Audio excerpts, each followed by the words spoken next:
Good evening and welcome again to A Chapter a Day. Like I said, I would be doing two chapters today, which is Monday, January 8th, and I already did my previous chapter, chapter 7, and now I'll be doing chapter 8. So, once again, I just checked my YouTube channel. I did not see any questions or comments, so I thank you all who are visiting the site and viewing. I really would like to know if, well, I got some likes, which I'm not really looking for, but I would love to hear if you have any questions. I guess those people looking on are already acquainted with the books of the Bible or with the reading. So, but that's okay if you just maybe enjoy just hearing or whatever the case may be. I still would like to hear something from you whenever you think you have something to say or to ask. So now I will be recapping chapter 7 before I start reading chapter 8.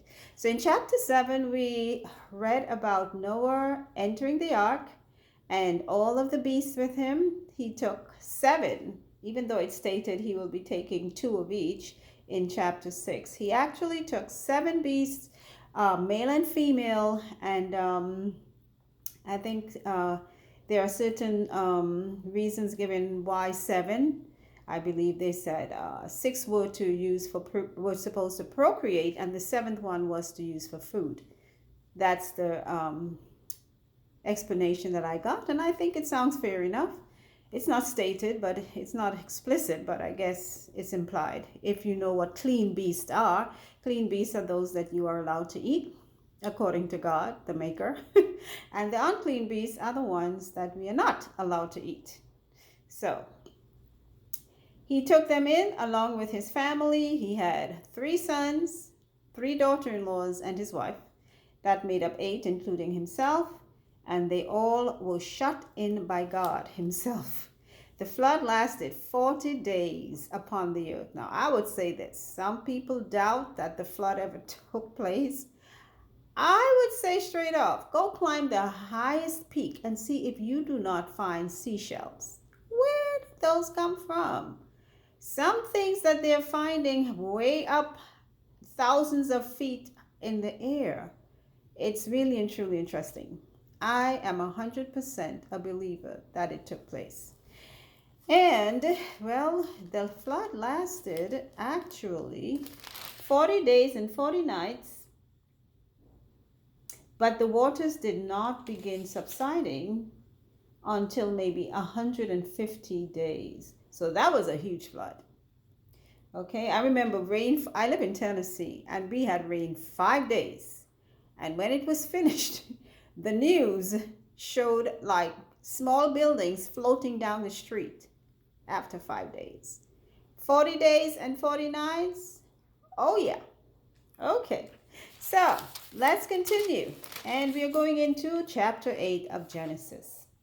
And God remembered Noah and every living thing and all the cattle that was with him in the ark. And God made a wind to pass over the earth, and the waters assuaged. The fountains also of the deep and the windows of heaven were stopped, and the rain from heaven was restrained. And the waters returned from off the earth continually. And after the end of the 150 days, the waters were abated. And the ark rested in the 7th month on the 17th day of the month upon the mountains of Ararat. And the waters decreased continually until the 10th month. In the 10th month, on the 1st day of the month, were the tops of the mountains seen. And it came to pass at the end of 40 days that Noah opened the window of the ark which he had made, and he sent out a raven, which went forth to and fro until the waters were dried up from off the earth.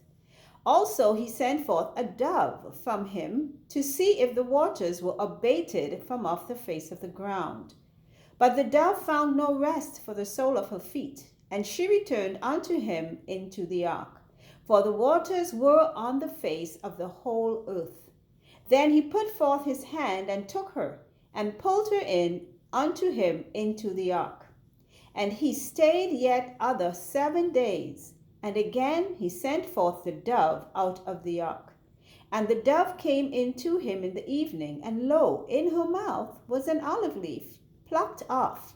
So no one knew that the waters were abated from off the earth. Good thinking. And he stayed yet other 7 days, and sent forth a dove, which returned not again unto him any more. And it came to pass in the 601st year, in the 1st month, the 1st day of the month, the waters were dried up from off the earth. And Noah removed the covering of the ark, and looked, and behold, the face of the ground was dry.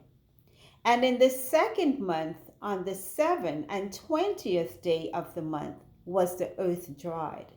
And God spake unto Noah, saying, Go forth, thou and thy son, and thy daughters, and wife, and their wives. Go forth of the ark, thou and thy wife, and thy sons wives with thee. Bring forth with thee every living thing that is with thee, of all flesh, both of fowl and of cattle, and of every creeping thing that creepeth upon the earth, that they may breed abundantly in the earth, and be fruitful and multiply upon the earth. And Noah went forth, and his sons, and his wife, and his sons' wives with him. Every beast, every creeping thing, and every fowl, and whatsoever creepeth upon the earth after their kinds, went forth out of the ark. And Noah built an altar unto the Lord, and took of every clean beast, and of every clean fowl, and offered burnt offerings on the altar. And the Lord smelled a sweet savor. And the Lord said in his heart, I will not again curse the ground any more for man's sake.